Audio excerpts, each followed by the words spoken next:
नमस्कार, Tuesday morning आप सभी का स्वागत है पावर ब्रेकफास्ट में। आपके साथ मैं हूं नेहा आनंद। आइए देख लेते हैं कि मंगलवार की सुबह अंतर्राष्ट्रीय बाजारों से हमारे मार्केट्स के लिए किस प्रकार के क्यूज निकल कर आ रहे हैं। तो पॉजिटिव ओपनिंग यहाँ गिफ्ट निफ्टी में दिख रही है जो कि 19,800 के पार है। 56 अंकों की स्ट्रेंथ वहां पर दिखाई दे रही है। डाउ फ्यूचर्स 14 अंक मजबूत है। नैस्डैक फ्यूचर्स में भी स्ट्रेंथ के साथ ही कारोबार होता हुआ दिख रहा है। जापानीज मार्केट निके 81 अंक कमजोर है। 80-81 अंकों की कमजोरी दिख रही है। बाकी मार्केट्स की बात करें तो यहाँ पर भी हल्की फुल्की नेगेटिविटी के साथ ही शुरुआत हुई। कुछ तो थोड़ा पॉजिटिव टेरिटरी में ही है। कच्चा तेल यहाँ पर हमने एक कमबैक देखा है $82 के पास, और सोना चांदी दायरे में ट्रेड करते हुए दिखाई दे रहे। तो एग्जैक्टली क्या कुछ हुआ इंटरनेशनल मार्केट में, पूरी डिटेल लेकर मेरे सहयोगी दीप इस वक्त मेरे साथ स्टूडियो में जुड़ चुके हैं। दीप, ऐसा क्या हो गया यूएस मार्केट्स में? एकदम से जोरदार एक्शन, कोई नया ट्रिगर आया है या कुछ बुरी खबर नहीं है इसलिए चढ़ गए? आई थिंक बुरी खबर नहीं है इसलिए बाजार चढ़ रहे हैं। जो पॉजिटिविटी नवंबर के महीने की थी वो बरकरार है। सब अब एक्सपेक्ट कर रहे हैं कि रेट हाइक नहीं होने वाला है। अब सवाल सब में यही बन रहा है कि रेट कट क्या होगा। और इस बीच आप देख रहे हैं कि स्टॉक स्पेसिफिक एक्शन बढ़िया था। कुछ बड़े लार्ज कैप्स की तरफ से पार्टिसिपेशन था। तो ऑल इन ऑल बढ़िया सेशन रहा अमेरिका के लिए। इसलिए आज सुबह एशिया में भी अच्छा मूड है। 50 पॉइंट ऊपर आपके लिए गिफ्ट निफ्टी ट्रेड कर रहा है। एशिया के बाजारों में अच्छी तेजी आपको बनती हुई दिख रही है। अमेरिकी बाजार 4 से 4.5 महीने की ऊंचाई पर है, तो वहां से आपको बढ़िया संकेत आते हुए दिख रहे हैं। कल की बात करें तो 2 दिन का सुस्त एक्शन जो हमें अमेरिकी बाजारों में दिखा था towards end of last week, वहां से आपको एक बढ़िया तेजी बनती हुई दिखी है। 200 अंकों का उछाल आपने डाउ में देखा है, बट ज्यादा रैली आपकी आईटी स्टॉक्स में थी, ज्यादा रैली आपके नैस्डैक में थी, जहां पर 1% से ज्यादा की तेजी आपने आती हुई दिखी है। ब्रॉडर मार्केट का भी पार्टिसिपेशन बढ़िया आपको आते हुए दिखा। सबसे बड़ा योगदान आया माइक्रोसॉफ्ट की तरफ से। माइक्रोसॉफ्ट का शेयर कल 2% उछलकर नई रिकॉर्ड ऊंचाई पर आपको आते हुए दिखा है। और बहुत ही इंटरेस्टिंग डेवलपमेंट्स हुए हैं ओवर द वीकेंड, जिसकी वजह से माइक्रोसॉफ्ट में आपने एक्शन देखा। चैट जीपीटी हम सब इसको जानते हैं, इसकी जो पेरेंट कंपनी है ओपन एआई, जिसमें माइक्रोसॉफ्ट भी एक इन्वेस्टर है। ओपन एआई के बोर्ड ने इनके फाउंडर और सीईओ सैम ऑल्टमैन को निकाल दिया, कंपनी से उन्हें निकाल दिया, और नए इंटरिम सीईओ को उन्होंने पदभार भी दिया। इस पर काफी उथल पुथल हुआ। माइक्रोसॉफ्ट ने इस पर आपत्ति जताई। उनका कहना था कि हमें इन्फॉर्म नहीं किया गया। एनीवे, परेशानी हुई और एक दिन बाद ही बात चलने लगी कि शायद ओपन एआई सैम ऑल्टमैन को वापस हायर कर ले। जिस तरह का विद इन द कंपनी भी एक इंटरनल डिस्टर्बेंस हुआ उनकी फायरिंग के बाद। इस बीच माइक्रोसॉफ्ट ने सैम ऑल्टमैन को हायर कर लिया, उनकी टीम के कुछ और सदस्यों को हायर कर लिया, और ये पब्लिक अनाउंसमेंट कर दिया कि जो माइक्रोसॉफ्ट का अब एआई प्लेटफॉर्म है वो सैम ऑल्टमैन हेड करेंगे। तो with in 48 hours chat GPT के सीईओ को काम से निकाला गया और फिर उन्हें माइक्रोसॉफ्ट ने हायर कर लिया। अब चैट जीपीटी के करीब 750 में से 700 एम्प्लॉइज ने बोर्ड को लेटर लिखा है, और वो कह रहे हैं कि अगर आप स्टेप डाउन नहीं करेंगे या सैम ऑल्टमैन को वापस नहीं लाएंगे तो हम भी कंपनी छोड़कर जा रहे हैं। तो बहुत ही इंटरेस्टिंग डेवलपमेंट हुआ, बट बाजार इसे माइक्रोसॉफ्ट के लिए पॉजिटिव ले रहा है, क्योंकि सैम ऑल्टमैन की रेपुटेशन काफी ज्यादा है आर्टिफिशियल इंटेलिजेंस प्लेटफॉर्म को लेकर। और अब अगर वो माइक्रोसॉफ्ट का आर्टिफिशियल इंटेलिजेंस प्लेटफॉर्म हेड करेंगे तो वहां से पॉजिटिविटी बढ़ेगी। इसलिए कल माइक्रोसॉफ्ट के शेयर में आपने जबरदस्त तेजी दिखी, नए रिकॉर्ड पर आते हुए दिखा, और इसलिए बाजार का भी मूड माहौल काफी बेहतर हुआ। अन्य दिग्गज आईटी शेयर्स भी एक्शन में थे। एप्पल का शेयर 1% ऊपर था। एनवीडिया के शेयर में कल आपने 2.25% का उछाल देखा है। आज इसके नतीजे आने वाले, नतीजों से पहले काफी पॉजिटिविटी इस स्टॉक में बनी हुई थी। बोइंग का शेयर कल 4-4.5% ऊपर आपको उछलते हुए दिखा है, क्योंकि डॉइच बैंक ने बोइंग पर अपग्रेड किया है और अपना टारगेट भी बढ़ाया है। तो स्टॉक स्पेसिफिक एक्शन बढ़िया था। एनर्जी शेयर्स में अच्छी खरीदारी आती हुई दिखी, तो पूरे बाजार का मूड माहौल बढ़िया बना हुआ था। इस बीच बॉन्ड यील्ड कल आपकी फिसली है, 4.45% से फिसलकर 4.4% पर आ गई है। वहां से पॉजिटिव एक्शन हुआ। आज जो पिछली फेड बैठक हुई थी उसके मिनट्स जारी होने वाले हैं, तो इंपॉर्टेंट क्यूज बाजार ले सकते हैं कि क्या अब फेड रेट्स बढ़ाने को रोकने वाला है फाइनली। ये संकेत बाजार ढूंढेंगे फेड मिनट्स में, देखते हैं अगर ये आते हैं या नहीं। तो काफी कुछ एक्शन बाजार में आज भी होने वाला है। यूरोप की बात करें तो कल थोड़ा सुस्त सेशन था, बट कमोडिटी और करेंसी मार्केट में बढ़िया एक्शन दिख रहा है। डॉलर इंडेक्स फिसल रहा है और इसकी वजह से कमोडिटीज को सपोर्ट मिला है। 2.5 महीने के निचले स्तर पर है। कल 104.50 के नीचे आपको डॉलर इंडेक्स फिसलते हुए दिखा। कच्चे तेल में लगातार दूसरे दिन खरीदारी देखिए, कल 2% उछलकर ब्रेंट आपका $82 के पार जाते हुए दिख रहा है। ओपेक की बैठक होने वाली है 26 तारीख को, और अनुमान यही लगाया जा रहा है कि ओपेक अपने प्रोडक्शन कट्स और बढ़ा सकता है प्राइसेस को स्टेबल करने के लिए। तो इसके दम पर पिछले 2 दिनों से कच्चे तेल में आप खरीदारी देख रहे हैं। सोने चांदी में दायरे का ट्रेड है, बट बेस मेटल्स में कल अच्छी खरीदारी रही। एग्री कमोडिटीज भी एक्टिव थे। तो ओवरऑल बढ़िया संकेत आ रहे हैं बाजार से। माइक्रोसॉफ्ट में उनका खुद का एक्शन है, बट अमेरिकी बाजार अच्छे मूड में दिख रहे हैं। ओके, अच्छे मूड में अमेरिकी बाजार हैं, तो शुरुआत करने के लिए कुछ अच्छे क्यूज आज हमें सुबह मिलते दिख रहे हैं। धन्यवाद दी पूरी डिटेल के लिए। तो जिस तरह के क्यूज हैं उन सबके बीच हमारे मार्केट्स में आज आपको क्या रणनीति अपनानी है, इन सब पर बात करने के लिए जी बिजनेस के मैनेजिंग एडिटर अनिल सिंह भी हमारे साथ जुड़ चुके हैं।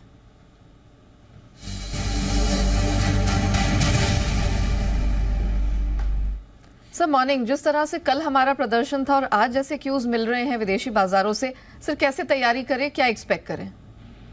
Good morning Neha. देखिए, संकेत आज काफी बेहतर है। अमेरिकी बाजार में भरपूर तेजी होती हुई दिखी है और भारतीय बाजार पिछले 2 दिनों से हल्के फुल्के कंसोलिडेशन और करेक्शन के बाद आज फिर से अच्छी तेजी के लिए तैयार होते हुए दिखेंगे। और मुझे लगता है कि अगर कम गैप के साथ शुरुआत हो तो खरीदारी के मौके भी बनेंगे। और 19,650 19,700 के आसपास 2 दिनों से बाजार इस करेक्शन में भी सपोर्ट लेने की कोशिश कर रहे हैं और निफ्टी कोई खास कमजोर होता हुआ दिख नहीं रहा। तो आज ट्रेडिंग रेंज के ऊपरी सिरे की तरफ जाने की कोशिश बाजार की होगी और वो ऊपरी लेवल जो है आज के लिए 19,800 875 की रेंज का बनेगा। नीचे की तरफ 19,600 19,675 ये 75 पॉइंट की रेंज आज मजबूत सपोर्ट का काम करेगी। तो इस रेंज पर डेफिनेटली खरीदारी बनती है। 2 दिनों से आप इस रेंज पर सपोर्ट लेते हुए देख रहे हैं। आज चूंकि आप 19,650 के आसपास खुल सकते हैं और वहां पर से भी थोड़ी बहुत खरीदारी की जा सकती है। 19,750 के आसपास खुल सकते हैं कल के हाइस के आसपास और वहां से भी थोड़ी बहुत खरीदारी की जा सकती है। निफ्टी बैंक का जहां तक सवाल है, शुक्रवार की गिरावट के बाद कल निफ्टी बैंक ने कोशिश की ना गिरने की और 1 पॉइंट की ही सही, लेकिन हरे निशान में बंद होने में कामयाब रहा। जिस सपोर्ट आज के लिए निफ्टी बैंक बनाएगा वो 43,275 से लेकर 43,425 ये आपके लिए रेंज है जो सपोर्ट का काम करेगी। और ऊपरी स्तरों पर 43,825 43,975 इस रेंज तक जाने की कोशिश बैंक निफ्टी की तरफ से भी हो सकती है। तो ओवरऑल बाय ऑन डिप्स की स्ट्रेटेजी के साथ चले। कैश मार्केट के स्टॉक्स में एक्शन आज फिर से बढ़ेगा। कल हल्का फुल्का करेक्शन मिड कैप और स्मॉल कैप शेयरों में ऊपरी स्तरों से आपको देखने को मिला था। मुझे लगता है आज वहां पर भी रफ्तार फिर से बढ़ती हुई दिखेगी। तो ओवरऑल एक पॉजिटिव रुझान बाजार में रहने की आज आप उम्मीद कर सकते हैं। डेफिनेटली सर, धन्यवाद हमारे दर्शकों को दिशा देने के लिए, बताने के लिए कि क्या एक्सपेक्ट करें और कहां रखनी है नजर। आइए अब जान लेते हैं कि कौन से महत्वपूर्ण ट्रिगर्स हैं और खबरों के दम पर किन किन स्टॉक्स में दिखेगा एक्शन। अरमान हमारे साथ आज जुड़ चुके हैं। अरमान मॉर्निंग, वेलकम बैक। जरा बताइए कहां कहां रखनी है नजर? जी गुड मॉर्निंग। कई सारी आपको क्वेश्चंस आते हुए दिखेंगे, जिसमें सबसे पहले अगर आप बात करें अतुल लिमिटेड की, यहाँ पर बायबैक खुलता हुआ दिखेगा। IRM एनर्जी 50% का IPO का एंकर लॉक इन है, वो खत्म होगा। एक्स डेट है कई सारे स्टॉक्स में। कोल इंडिया इंटरिम डिविडेंड 15.25 का, ONGC इंटरिम डिविडेंड 5.75 का, सन टीवी की बात करें इंटरिम डिविडेंड 5 का, और गुजरात पिपावा पोर्ट जहां पे इंटरिम डिविडेंड है 3.6 का। IPO अपडेट्स में Indian renewable energy development agency, यहाँ पर इनका IPO खुलता हुआ दिखेगा और 23 नवंबर तक जो है IPO खुला रहेगा। प्राइस बैंड 30 से 32 का है, लॉट साइज 460 का है। OFS अगर आप बात करें तो लगभग 860 करोड़ का है, जिसमें कुल इश्यू साइज की अगर बात करें तो 2150 करोड़ का है। और कंपनी ने एंकर बुक के जरिए लगभग 640 करोड़ के आसपास जुटाए हैं, जिसमें आपको HDFC MF, ICICI Pru MF, Nippon Life आदि जैसे आपको नाम यहाँ पर आते हुए दिखेंगे। खबरों के हिसाब से ABB India, Titagarh rail system, यहाँ पर आपको ध्यान रखना है क्योंकि कंपनी ने टीटागढ़ रेल सिस्टम के साथ स्ट्रेटेजिक करार किया है। भारत में मेट्रो प्रोजेक्ट के लिए जो है ये करार करते हुए दिखे हैं। इंद्रप्रस्थ गैस, कॉनकोर, यहाँ पर भी ध्यान रखना है क्योंकि कॉनकोर और इंद्रप्रस्थ गैस ने MOU किया है। LNG और LCNG इंफ्रास्ट्रक्चर के लिए MOU करते हुए दिखे हैं। कॉनकोर टर्मिनल के परिसर में LNG और LCNG दोनों अगर आप देखिए बुनियादी ढांचे का जो है एक्सप्लोर जो है वो करेंगे। वेस्कॉन इंजीनियर्स, यहाँ पर कंपनी को लगभग 360 करोड़ के आसपास का ऑर्डर मिला है और ये पुणे में हॉस्पिटल की बिल्डिंग बनाने के लिए इनको ऑर्डर मिलता हुआ दिखा है और इसको 36 महीनों में इस काम को उनको पूरा करना होगा। IRCTC, यहाँ पर सरकार ने कैटरिंग पॉलिसी 2017 में बदलाव किए हैं, जिसमें अगर आप पैरा 1 और पैरा 2 की बात करें में लॉन्ग टर्म टेंडर से जुड़े नियमों में बदलाव होते हुए दिखे हैं। 5 साल के लिए सर्टिफिकेटरी जो सेवाएं हैं उसके बाद 2 साल का और वहाँ पर एक्सटेंशन आता हुआ दिखा है। उसी के साथ साथ भुवनेश्वर में रेल नीर प्लांट के कमर्शियल प्रोडक्शन यहाँ पर शुरू किया है। SBI, सरकार ने विनय टोनसे जी को MD नियुक्त किया है और 30 नवंबर से 2025 तक जो है वो MD नियुक्त रहेंगे। ओबरॉय रियल्टी, यहाँ पर कंपनी ने थाने महाराष्ट्र के फॉरेस्ट विला पहले जो अगर आप बात करें लग्जरी रेसिडेंशियल प्रोजेक्ट को लॉन्च किया है। रेडगेंट ट्रैवल टेक्नोलॉजीज, यहाँ पर बोर्ड ने लगभग 93 लाख इक्विटी शेयर्स के अलॉटमेंट को मंजूरी देते हुए दिखे हैं। 600 करोड़ के अलॉटमेंट को मंजूरी मिलती हुई दिखी है। इशू प्राइस अगर आप देखें तो 643 का है। फंड एक्शंस में वैरॉक इंजीनियरिंग, यहाँ पर अगर आप बात करें तो HDFC म्यूचुअल फंड ने 2% हिस्सेदारी घटाई है। 17 नवंबर को ओपन मार्केट के जरिए वो हिस्सेदारी घटाते हुए दिखे हैं। 5.1% से कम होकर अब उनकी हिस्सेदारी 3.1% हो गई है। सीएट लिमिटेड, यहाँ पर अमानसा होल्डिंग और अमानसा इन्वेस्टमेंट ने लगभग 0.2% के आसपास हिस्सेदारी बेची है और ये सेकेंडरी मार्केट के जरिए 16 नवंबर को हिस्सेदारी बेचते हुए दिखे हैं। और बल्डीज में प्रताप स्नैक्स, जहाँ पर प्रमोटर ने लगभग 13 लाख शेयर्स जो है ये यहाँ पर बेचते हुए दिखे। ओके, चलिए, तो ये तो कुछ खबरें हैं जहां पर आपको रखनी है नजर, लेकिन फोकस जरा करते हैं मुंबई के रियल एस्टेट स्पेस पे, क्योंकि कई दिग्गज कंपनियां हैं जो मुंबई के बाहर अब विस्तार कर रही हैं। इसकी पूरी डिटेल लेकर आशीष हमारे साथ जुड़ चुके हैं। आशीष, मॉर्निंग। कौन कौन सी कंपनियां और कहां जा रही हैं? देखिए, एक इंटरेस्टिंग ट्रेंड निकल कर आया कि रियल एस्टेट कंपनियां अगर आप देखें तो अपने कोर एरिया से हटकर दूसरी जगहों पर एक्सपेंशन करें। थोड़े दिन पहले हमने देखा था कि दिग्गज DLF जो है नॉर्थ बेस्ड है, खासतौर पर अगर आप देखें तो नोएडा, गुरुग्राम, दिल्ली, इसके आसपास काफ़ी कारोबार है। लेकिन अब ये मुंबई की रियल एस्टेट मार्केट में एंटर कर रहे हैं। सिमिलरली पूर्वांकरा के लिए हमने एक खबर देखी थी। अब खबर आ रही है कि मुंबई बेस्ड जो रियल्टर्स हैं ये अब विस्तार करने जा रहे हैं। मिसाल के तौर पर अगर आप देखें तो ओबरॉय रियल्टी, इन्होंने गुरुग्राम में 597 करोड़ में करीब 15 एकड़ जमीन खरीदी है, जहां पर एक लग्जरी रेसिडेंशियल प्रोजेक्ट ये बनाने वाले हैं। इसके अलावा अगर आप देखें तो मैक्रोटेक डेवलपर्स, इन्होंने भी 2 हाउसिंग प्रोजेक्ट के लिए 800 करोड़ के आसपास का निवेश किया है। और इनफैक्ट इनकी तरफ से कमेंट्री देखें तो मान रहे कि FY24 में 7 नई लोकेशंस पर लॉन्च ये किए जाएंगे। काफ़ी सारी जो लोकेशंस हैं ऐसी है मुंबई बेस्ड रियल्टर्स को जो पसंद आ रही है। मिसाल के तौर पर अगर आप देखें तो गुरुग्राम है, नोएडा, पुणे, बैंगलोर, नागपुर, इन जगहों पर काफ़ी हद तक विस्तार यहाँ पर देखने को मिला है।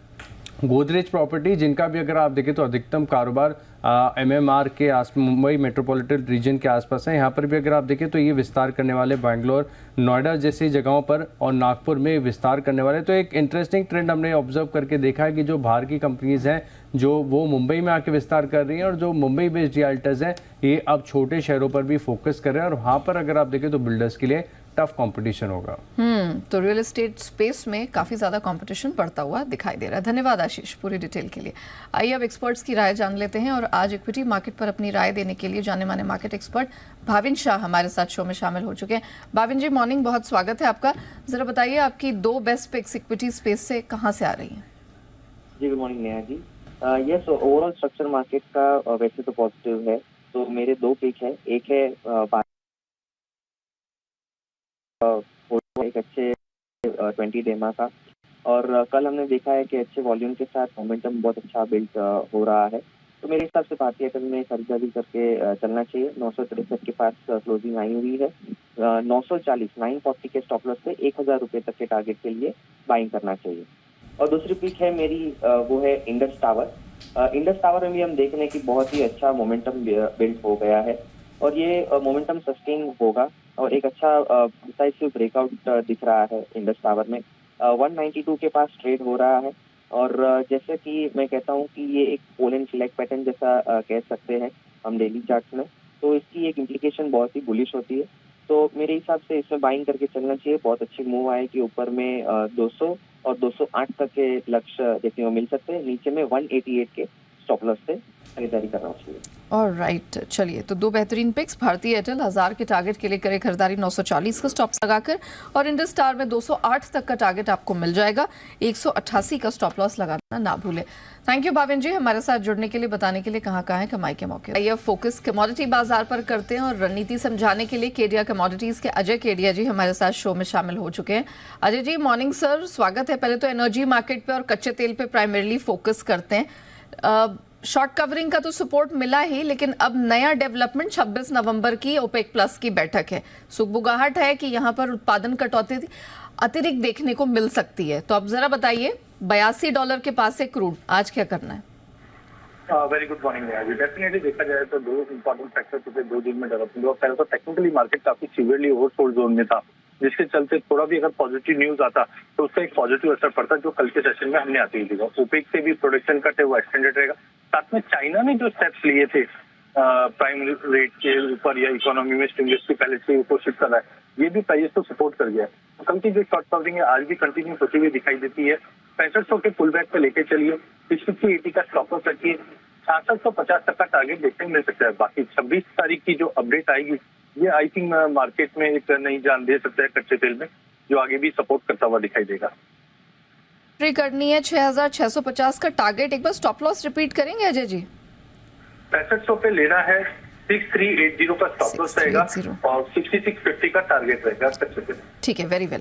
अच्छा, अब जरा फोकस बेस मेटल्स की तरफ बढ़ाते हैं, क्योंकि अब लग रहा है कि यहाँ से कुछ स्ट्रेंथ आ रही। क्या ये मानना गलत होगा? क्योंकि कॉपर और लेड दो ऐसे मेटल्स हैं जो अब परफॉर्म करते हुए नजर आ रहे हैं। एल्यूमिनियम, जिंक ये पहले भी अच्छे परफॉर्मर रहे हैं, तो अभी दायरे का ट्रेड दिख रहा है। कॉपर सबसे पहले मैं आपका व्यू जानना चाहूंगी, क्योंकि जितने भी यहाँ पर फंडामेंटल्स निकल कर आ रहे हैं, जितने भी डिमांड के या माइनर्स की पिक्चर कॉमेंट्री निकल कर आई है, पर्टिकुलरली वो जो एशिया कॉपर कॉन्फ्रेंस हुआ था उसके बाद से वो इसी तरफ इशारा कर रहे हैं कि कॉपर की डिमांड पर्टिकुलरली यहाँ से अब स्ट्रेंथन होती दिख रही है। 2 से 2.5 महीने के हाइस पर है एलएमई पर, क्या राय बन रही है? हाँ बिल्कुल, अगर हम पूरे बेस मेटल पैक में देखते तो जो अब तक अक्टूबर में भी हमने देखा कि प्रेशर जो बना हुआ था इकोनॉमी के नंबर्स को लेकर, अब सब उधर से निकल कर पॉजिटिव साइड ज्यादा। पहले तो हम सीजनलिटी की भी अगर हम बात करें तो जनरली हम देखते हैं कि नवंबर, दिसंबर, जनवरी में कुछ सप्लाई साइड कंसर्न्स रहते ही हैं। सेकेंडली हमने डिमांड साइड भी रिवाइव करते हुए देख रहे हैं। सेंट्रल बैंक, चाइनीज अगर सेंट्रल बैंक की बात करें तो वो भी स्टेपिंग कर रहा है, तो सभी चीज सपोर्ट भी दिखा देगा। अगर सबसे पहले हम कॉपर में टेक्निकल की बात करें तो पहले भी हमने देखा है प्राइजेस 700 के नीचे सस्टेन नहीं ज्यादा कर पाएगा, तो अभी इमीडिएट हर्डल है वो 720 का है। But I think looking to the current fundamental and Chinese supports, copper continue अपलीड करता हुआ दिखाई देगा। आज के लिए 715 पे लेके चलना है, 712 का स्टॉप लॉस रखिए, 720 तक के टारगेट मिलेंगे। वहीं लेड काफी सरप्राइजिंग है, क्योंकि ज्यादा करके हम देखते हैं काफी सीमित दायरे में ट्रेड करता हुआ दिखाई दे रहा है, बट धीरे धीरे फंडामेंटल इसके भी सपोर्ट है। टेक्निकली एक कप एंड हैंडल फॉर्मेशन है 190 पे, और ऑलरेडी कल की क्लोजिंग हमने 190 के ऊपर नवंबर वायदे पे आते हुए देख चुके हैं। तो यहाँ से मुझे लगता है एक बड़ा अपलिफ्ट मिल सकता है, जो पोजिशनली 198 की तैयारी कर रहा है। इंट्राडे के लिहाज से आज 190 पे लेके चलिए, 188 का स्टॉप लॉस रहेगा, 190, 150 का टारगेट रहेगा। और एल्यूमिनियम और जिंक में से अगर प्रिफर्ड रखें तो मुझे लगता है जिंक ज्यादा प्रिफर्ड है, क्योंकि ऑलरेडी हमने 2 मंथ के सस्पेंशन देखे हैं। नो डाउट बीच बीच में इन्वेंट्री बढ़कर जरूर आ रही थी, but despite that prices continue hold करके चल रहा है। तो 227 पे लेके चलिए, 225-50 का स्टॉप लॉस रखिए, 230 का इमीडिएट टारगेट है। ओके, तो बहुत सारे मेटल्स हैं जिनमें अब भरोसा बढ़ता दिख रहा है। लेकिन सोने चांदी का क्या? सोना एक बार फिर से $2000 के नीचे फंस गया है। चांदी थोड़ा सा दम दिखा रही है, लेकिन वही $23 और $24 के बीच में फंस गई है। और ऐसा नहीं है कि इसके फंडामेंटल्स कोई खराब हैं, तो क्या माना जाए ये जो डिप है, ये करेक्शन है, क्या ये खरीद का मौका है? हाँ बिल्कुल, बुलियन में मुझे लगता है ये खरीद का मौका। ये सबसे पहले अगर सोने की बात करें तो पिछले 2 महीने में हमने लगभग $180 की बड़ी वैल्यू देखी। तो जितना ज्यादा मार्केट कंसोलिडेट करेगा उतना अच्छा आगे की रैली करता हुआ दिखाई देगा। टाइमिंग एक हर्डल बन चुका है $2010 का, जब तक ये ब्रीच नहीं करता है 1950 से 2010 के बीच में रहेगा। कल हमने देखा चाइना से जो स्टेप्स आए थे, जिसके बाद इक्विटी मार्केट और बाकी रिस्की एसेट्स में थोड़ा सा डाइवर्शन हुए थे, तो प्राइजेस ने करेक्ट किया था। But overall late in the day में मार्केट ने वापस रिकवर कर लिया। तो गोल्ड मुझे लगता है कि सपोर्टेड ही रहेगा। 60,550 पे लेना है, 60,350 का स्टॉप लॉस रखना है, 60,900 तक का टारगेट हम गोल्ड में देख पाएंगे। वहीं चांदी को सपोर्ट जो मिल रहा है पूरा 20% का मिल रहा है। गोल्ड सिल्वर रेशियो में भी गिरावट देखना चालू कर चुके हैं, जिसका मतलब है चांदी आउट परफॉर्म करेगा। तो चांदी में ऑलरेडी 23-24 का रेंज बना हुआ है। वी आर वेटिंग कि $24 अगर ब्रीच करता है तो नई रैली स्टार्ट होगी।